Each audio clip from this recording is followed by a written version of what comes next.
ইতিহাসে এবারই প্রথম ভারতের বিপক্ষে জয় পেয়েছে আয়ারল্যান্ড, সেই সাথে নিশ্চিত হয়েছে সিরিজ হার এড়ানোটাও।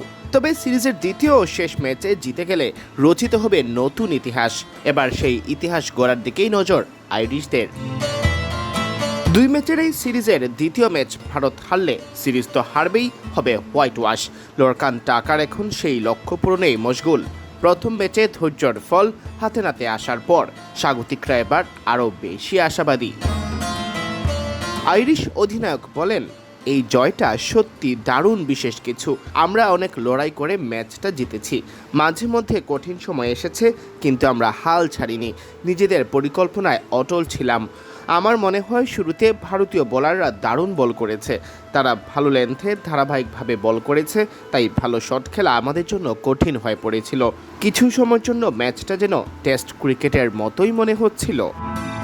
ভয়াবহ ব্যাটিং বিপর্যয়ের পরও আয়ারল্যান্ড আগে ব্যাট করে 182 রান জড়ো করে জবাব দিতে নেমে 7 বল বাকি থাকতে 148 রানে অল আউট হয় ভারত, যে ভারত কিনা সর্বশেষ দুটি টি-20 বিশ্বকাপের চ্যাম্পিয়ন। টাকার জানান, ঘরের মাঠে বিশ্ব চ্যাম্পিয়ন ভারতকে হারানো নিঃসন্দেহে বিশেষ একটি অর্জন। এই কৃতিত্ব পুরো দলের, পাশাপাশি পর্দার আড়ালে যারা কাজ করেছেন, বিশেষ করে ক্রিকেট আয়ারল্যান্ডের সবাই প্রশংসার দাবিদার। ঘরের মাঠে ভারতের বিপক্ষে সিরিজ জিততে পারলে সেটা হবে অসাধারণ এক অর্জন।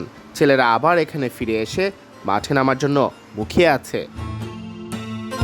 এদিকে অধিনায়ক হিসেবে নিজের প্রথম ম্যাচে এমন ফলাফলে ভড়কে গেছেন শ্রেয়াস আয়ার।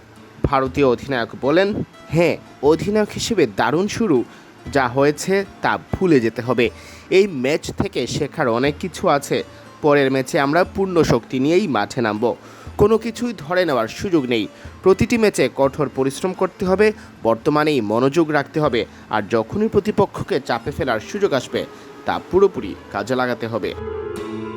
সিয়াম চৌধুরী, বিডি ক্রিক টাইম।